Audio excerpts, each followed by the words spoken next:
Mentari pagi menyusup malu-malu dari balik pegunungan. Desa Sukamaju baru saja terbangun dari tidur panjangnya. Ayam jantan berkokok bersahutan, seolah memanggil penghuni desa untuk bersiap menjalani rutinitas harian. Lestari sudah rapi dengan seragam putih abu-abu kebanggaannya. Sepatunya memang bukan keluaran terbaru, tapi tetap ia bersihkan dengan penuh cinta. Ibunya, Bu Minah, menyodorkan sepiring nasi dengan telur dadar dan sambal tomat. "Makan dulu, Tari. Jangan sampai perut kosong," katanya dengan suara lembut yang khas. Lestari tersenyum. Ia menatap wajah ibunya. Keriput di sudut mata itu adalah bukti pengorbanan seorang perempuan yang sudah lama menjadi ibu sekaligus ayah. "Terima kasih, Bu. Nanti ibu ikut ke sekolah, ya?" "Loh, ibu boleh?" "Boleh banget. Hari ini ada pertemuan wali murid. Semua orang tua diundang. Guru bilang ibu wajib datang, karena aku dapat penghargaan juga." Bu Minah tersentak. Ia memandangi wajah putrinya. Matanya sejenak berkaca-kaca. Ia ingat bagaimana mereka menabung dari hasil berjualan gorengan, menyisihkan setiap rupiah agar Lestari tetap bisa sekolah. Astaga, anak ibu memang luar biasa. Lestari hanya tertawa kecil. "Jangan lebay, Bu." Pukul 8 pagi, Lestari sudah di depan gerbang sekolah. Ia menunggu ibunya yang baru saja turun dari mobil sayur langganan yang lewat menuju kota. Mobil itu bukan angkutan umum resmi, hanya milik Pak Sahid yang sering mengantar warga desa ke kota kalau ada kursi kosong di baknya. Bu Minah turun pelan-pelan sambil membawa tas plastik berisi gorengan. Ia mengenakan kebaya coklat sederhana dan sandal jepit. Rambutnya disanggul seadanya. Ia merasa gugup, apalagi saat melihat deretan mobil mewah terparkir di halaman sekolah. Mercedes, Alphard, hingga jeep yang mengilap tertata rapi. Beberapa sopir berseragam membuka pintu untuk majikan mereka. Para ibu berdandan modis, mengenakan dress, heels, dan tas bermerek. Bu Minah merasa kerdil, tapi ia tetap melangkah masuk, meski tubuhnya sedikit gemetar. "Selamat pagi, Bu," sapa seorang guru piket di depan aula. "Selamat pagi, Nak. Ini, saya ibunya Lestari." "Oh, silakan masuk, Bu. Acaranya sebentar lagi dimulai." Aula besar itu dingin dan luas. Dindingnya dihiasi lukisan, potret kepala sekolah, dan pencapaian siswa. Para wali murid duduk rapi di kursi berderet yang sudah dilabeli nama anak-anak mereka. Bu Minah bingung mencari namanya. Ia berjalan pelan menyusuri barisan kursi. Sepanjang jalan, beberapa ibu menatapnya aneh. Ada yang berbisik-bisik, ada pula yang menutup hidung pura-pura. "Bu, ini siapa ya?" tanya seorang ibu berbaju merah, tatapannya sinis. "Saya, ibunya Lestari, anak kelas 12. "Oh." Sang ibu tersenyum tipis, lalu menoleh ke temannya sambil tertawa kecil. "Mungkin anak beasiswa itu ya? Pantes." Ucapan itu membuat jantung Bu Minah berdebar. Tapi ia tak berkata apa-apa. Ia memilih duduk di kursi paling pojok, agak jauh dari keramaian. Acara dimulai dengan sambutan dari kepala sekolah, Pak Derajat. Pria parubaya itu berdiri gagah di podium, mengenakan batik dan peci hitam. Suaranya tenang namun berwibawa. "Hari ini, kita tidak hanya membicarakan kemajuan akademik, tapi juga membangun karakter dan kesetaraan. Setiap anak punya potensi, dari manapun mereka berasal." Beberapa orang tua hanya mendengarkan setengah hati, sibuk bermain ponsel atau berbincang pelan. Tapi Bu Minah menyimak sepenuhnya. Tangannya erat menggenggam tas plastik yang kini diletakkan di pangkuan. Setelah sambutan, diumumkan siswa berprestasi yang akan menerima piagam. Untuk peringkat 1 paralel kelas 12, Lestari binti Sarmadi. Seisi aula mendadak hening. Lestari berdiri dari barisan siswa. Langkahnya mantap, meski pipinya merona merah.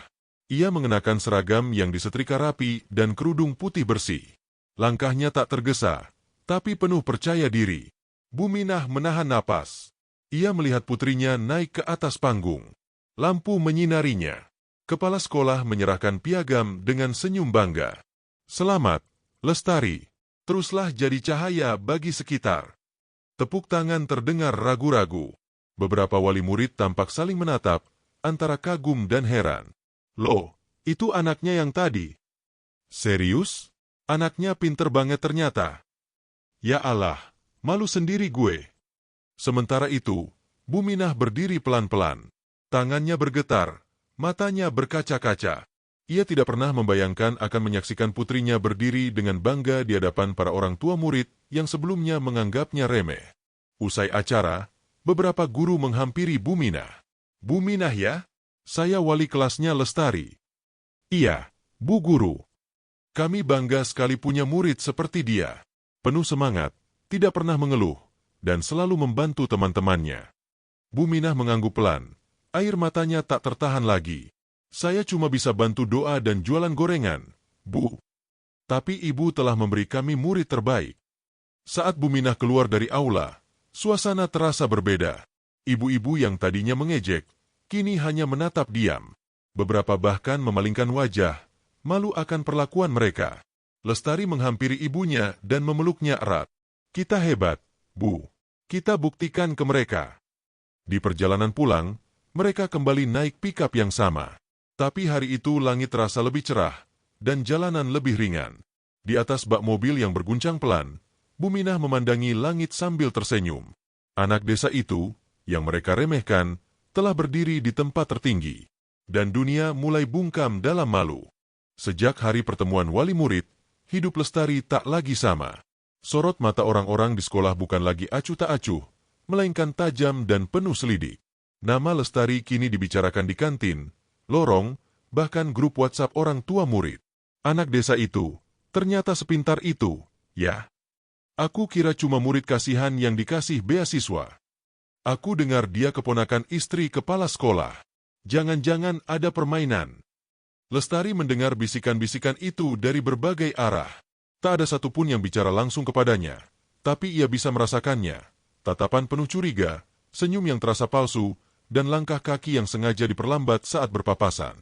Awalnya ia pikir orang-orang akan mulai menghargainya. Nyatanya, yang datang bukanlah penghormatan, melainkan rasa iri dan sinisme. Pagi itu, seperti biasa, Lestari duduk di bangku baris kedua dari depan. Ia membuka buku matematika dan mencatat rumus dengan tenang. Tapi konsentrasinya buyar ketika suara bisik-bisik dari belakang mulai terdengar lagi.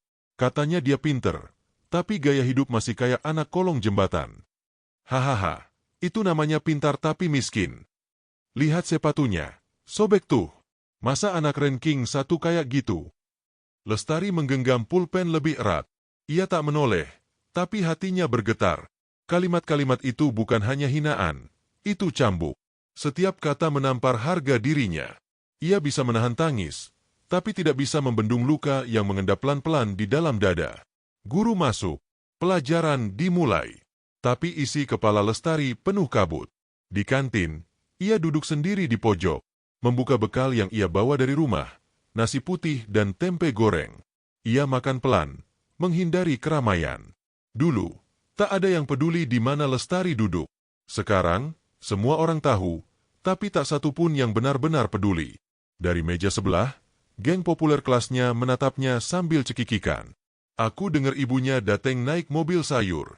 Astaga, di sekolah ini, bener-bener kampungan. Kebaya coklat itu, malu-maluin banget. Tapi ya gitu deh, mungkin memang dia nggak punya malu. Lestari mengangkat kepalanya perlahan. Ia menatap mereka satu persatu. Tatapannya tenang, tapi penuh luka yang nyaris meledak. Ia berdiri, membawa bekalnya, dan keluar dari kantin tanpa sepatah kata. Di kamar kecil perempuan, Lestari mengunci pintu salah satu bilik. Ia duduk di atas kloset, memeluk lututnya. Diam. Air matanya jatuh perlahan, satu persatu, membasahi jilbabnya. Ia bukan menangis karena hinaan itu, tapi karena ia tak tahu harus membalas dengan cara apa. Mengeluh, tidak akan mengubah apa-apa. Mengadu, malah dianggap lemah. Membalas, ia bukan seperti mereka. Ia hanya ingin belajar, mengangkat derajat orang tuanya. Tapi dunia seolah tak mengizinkan anak desa untuk bersinar tanpa dibayangi prasangka. Di rumah, Bu Minah menyambut Lestari seperti biasa. Nak, tadi ibu jualan gorengan habis cepat loh. Banyak yang bilang, ini gorengannya ibunya anak pintar, ya? Lestari tersenyum, meski hatinya kosong. Wah, hebat, Bu. Besok ibu goreng lebih banyak ya. Kita sisihin buat beli sepatumu. Ibu lihat tadi kayaknya udah sobek. Lestari menahan air mata. Ia hanya mengangguk. Di kamar, ia membuka sepatu. Dijahit sendiri dengan benang coklat. Solnya tipis. Tapi ia bangga memakai sepatu itu, karena setiap jengkalnya penuh perjuangan. Ia kembali duduk di depan meja belajar. Cahaya lampu minyak menyorot tumpukan buku catatan yang sudah menguning. Ia membaca, menulis, menghitung. Meski dunia mencibir, ia tahu, ia tak boleh berhenti. Karena jika ia menyerah, maka semua yang menghina akan menang. Keesokan harinya, cobaan datang lagi. Saat jam pelajaran olahraga, ia mendapati kaos olahraganya dicoret-coret dengan spidol permanen. Anak kampung, tertulis besar-besar di bagian belakang. Teman-teman tertawa. Guru olahraga hanya mengernyit, seolah tak melihat apa-apa. Lestari berdiri diam. Ia menahan napas. Siapa yang lakukan ini? Tanyanya lirih, tanpa nada marah. Semua diam. Ia memungut kaos itu, melipatnya, dan pergi ke kamar mandi. Ia menyiram spidol itu dengan air sabun. Tak luntur, tapi ia tetap mencuci, seolah mencuci harga dirinya yang telah diinjak-injak. Ia mengenakan kaos itu juga, meski penuh coretan. Ia tetap berlari saat diminta lari keliling lapangan. Ia tetap mengikuti semua instruksi. Tak sekalipun ia membalas. Justru karena itulah, beberapa teman mulai merasa tidak nyaman. Gila ya, udah dihina begitu, dia tetap kuat. Kalau gue sih udah nangis-nangis tuh. Hari-hari itu penuh luka. Tapi dari luka-luka itulah, Lestari menemukan sesuatu yang lebih kuat dari kecerdasan, keteguhan hati. Malam itu, sebelum tidur, ia menuliskan satu kalimat di bukunya. Aku boleh miskin, tapi aku tidak pernah kehabisan alasan untuk bangkit. Dan di luar sana, tanpa ia tahu, beberapa guru mulai memperhatikan lebih dalam. Termasuk wali kelasnya, Bu Yanti, yang diam-diam mengamati semua kejadian. Suatu siang, Bu Yanti memanggil Lestari ke ruang guru. Lestari, saya tahu kamu sedang mengalami hal yang tidak adil. Lestari menunduk. Saya baik-baik saja, Bu. Bu Yanti menghela napas. Kamu boleh kuat, tapi kamu tidak harus menanggung semuanya sendiri. Lestari mengangkat kepalanya perlahan. Tatapannya goyah. Akhirnya, untuk pertama kalinya, ia berkata, kadang saya capek, Bu. Tapi saya nggak tahu caranya capek. Karena kalau saya berhenti, semua perjuangan ibu saya jadi sia-sia. Bu Yanti tak mampu berkata-kata. Ia hanya menggenggam tangan Lestari dan berkata pelan, kamu luar biasa. Kamu anak langka. Dan kamu akan tetap berdiri, lebih tinggi dari semua yang pernah meremehkanmu. Hari-hari selanjutnya, Lestari tidak berubah. Tapi orang-orang di sekitarnya mulai berubah. Mereka tak lagi tertawa seenaknya. Mereka mulai takut pada sesuatu yang lebih tajam dari lidah, kekuatan diam. Dan luka yang dulu terasa tak tertahankan, kini menjadi bagian dari kekuatan yang ia bangun hari demi hari. Satu langkah kecil, tapi pasti, menuju kemenangan. Sudah hampir sebulan sejak pertemuan wali murid itu, dan nama Lestari makin santer dibicarakan. Tapi bukan karena prestasinya semata, melainkan karena rasa penasaran dan gosip liar yang tumbuh seperti jamur di musim hujan. Sekolah menjadi ladang bisik-bisik yang meresahkan. Dari lorong hingga toilet perempuan, orang-orang sibuk mencari-cari celah, seolah tak rela seorang gadis desa bisa menjadi yang terbaik. Lo percaya nggak sih dia itu katanya keluarga sama Pak Kepsek? Iya, tapi katanya nggak diakuin.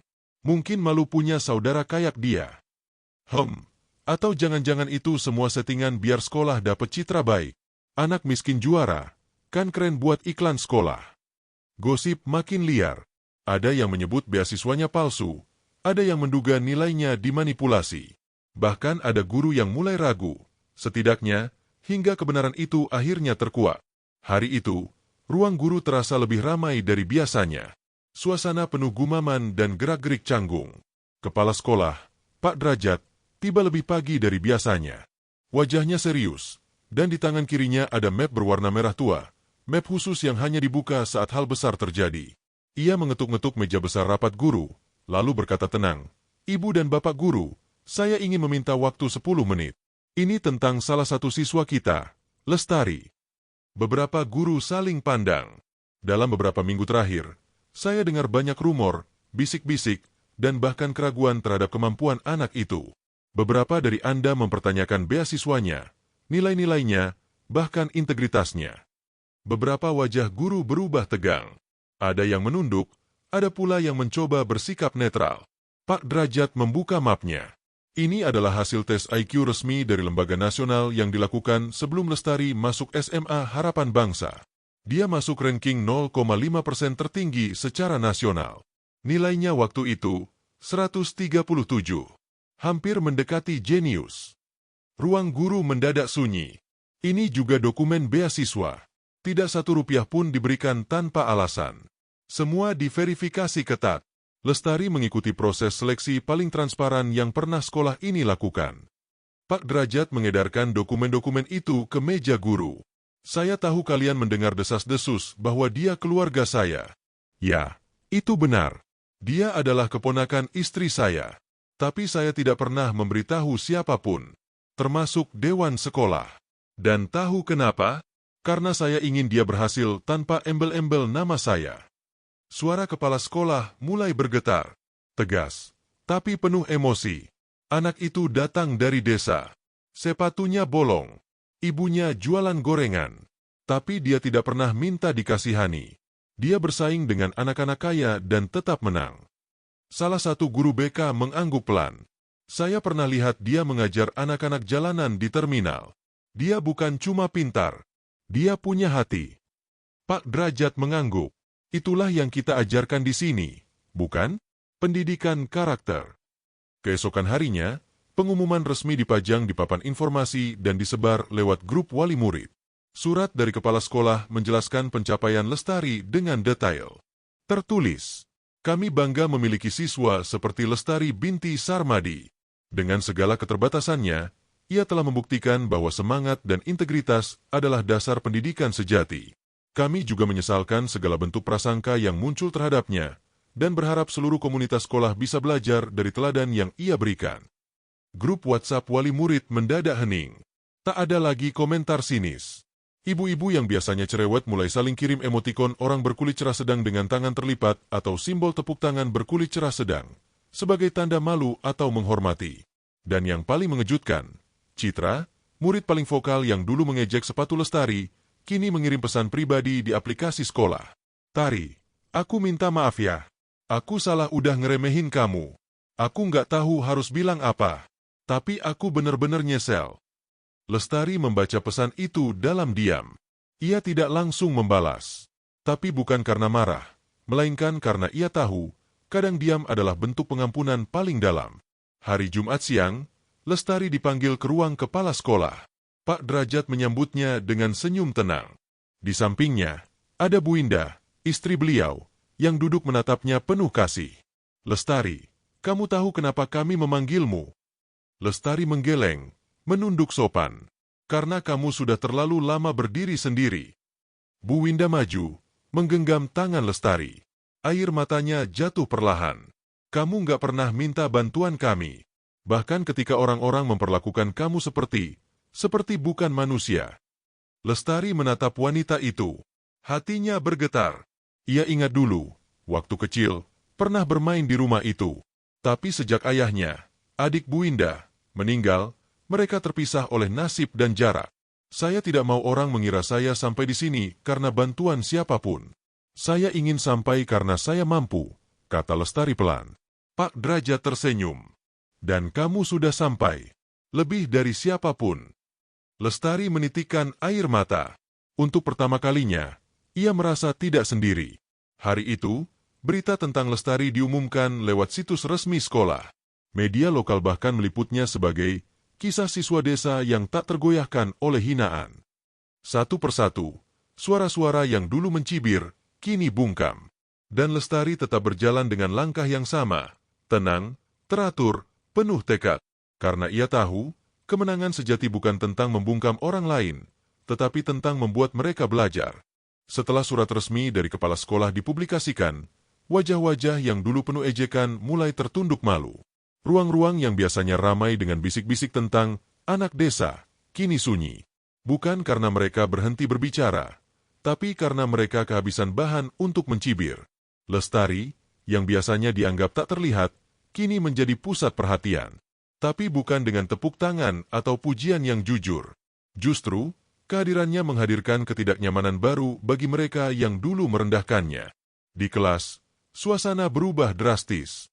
Pagi itu, saat Lestari masuk dan duduk seperti biasa, tidak ada lagi suara cekikikan dari bangku belakang.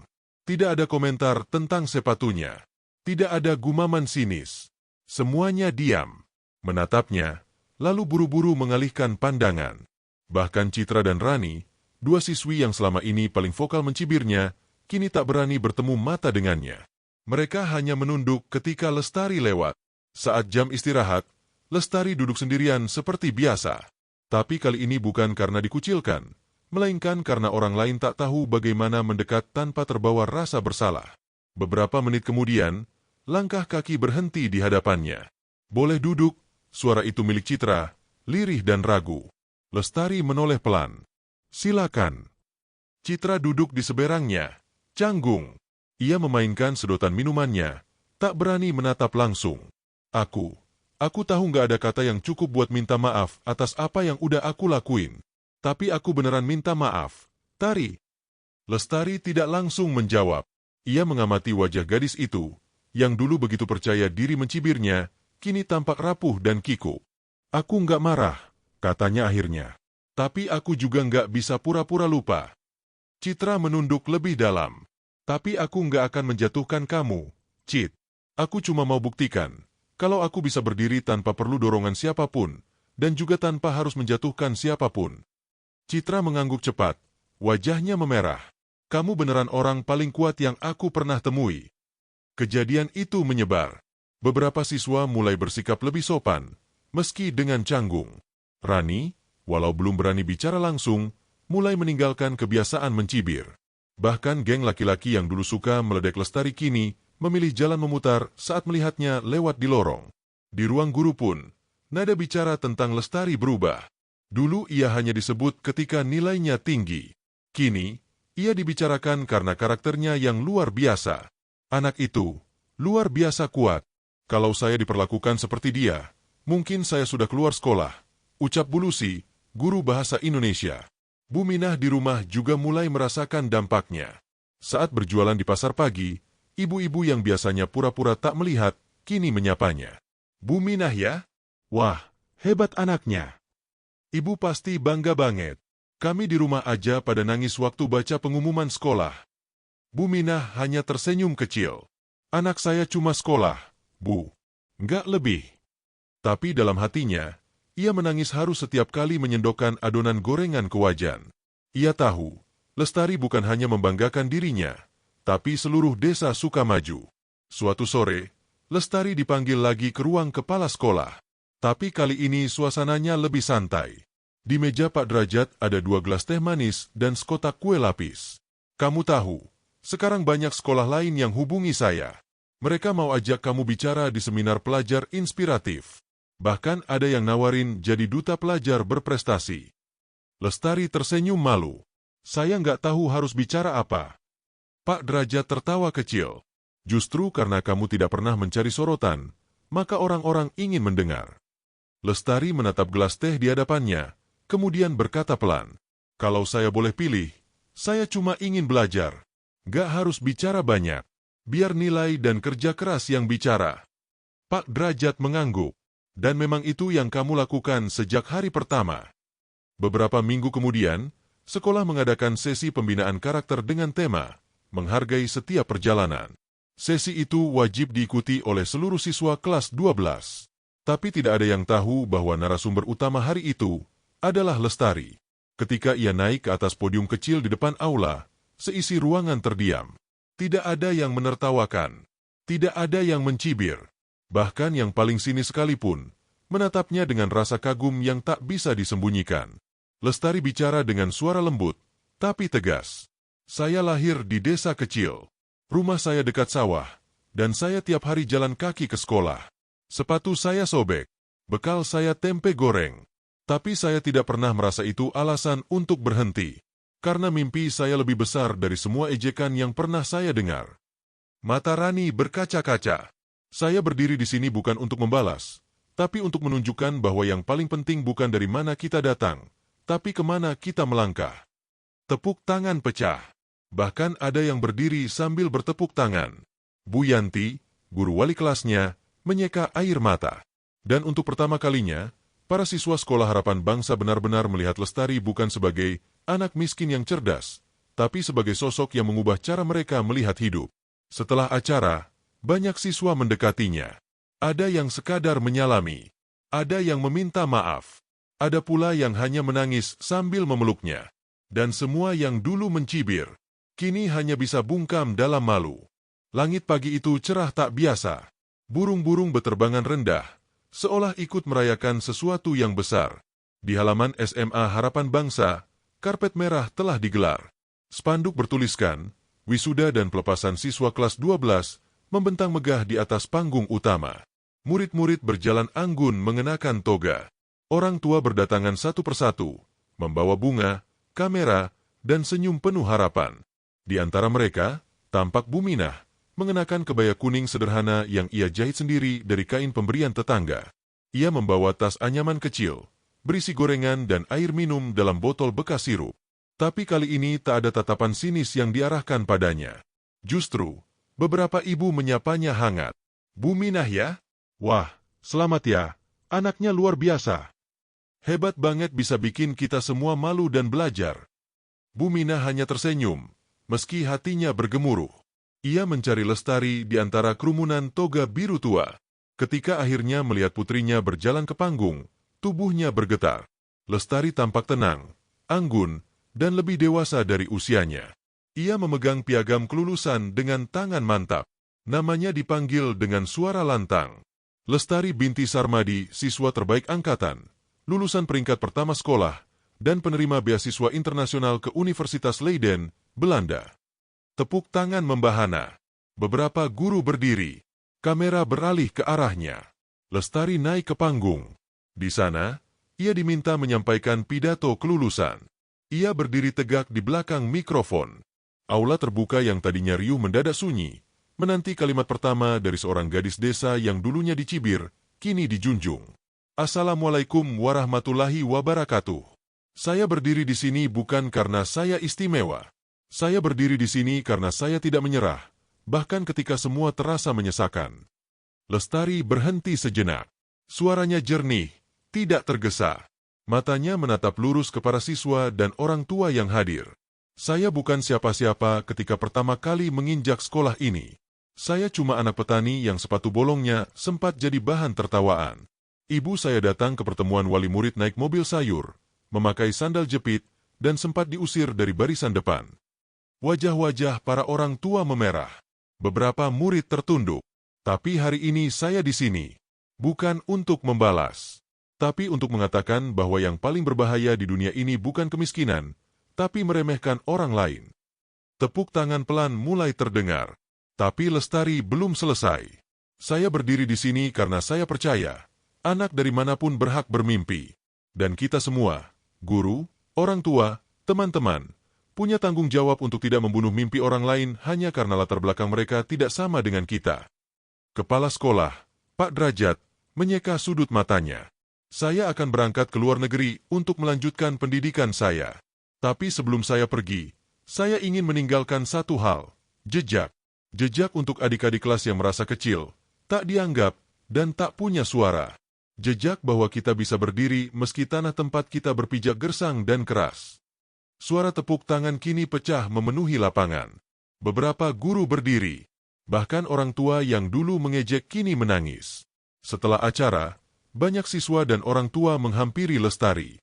Ada yang meminta foto, ada yang memeluk dan meminta maaf. Citra dan Rani datang sambil membawa bingkisan kecil, bukan karena formalitas, tapi sebagai bentuk penghormatan.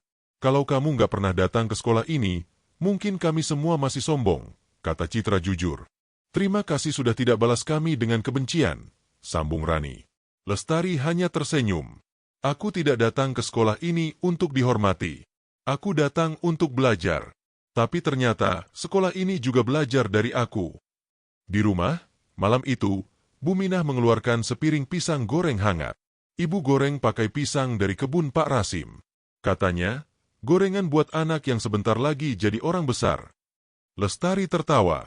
Ia menggigit pisang goreng itu, lalu memeluk ibunya erat. "Bu, aku nggak akan jadi siapa-siapa kalau bukan karena ibu." Air mata Buminah jatuh, tapi ia menahannya agar tak ketahuan. Minggu berikutnya, Lestari berangkat ke Belanda. Di bandara, puluhan orang mengantar, termasuk kepala sekolah, para guru, bahkan murid-murid junior yang menjadikannya panutan.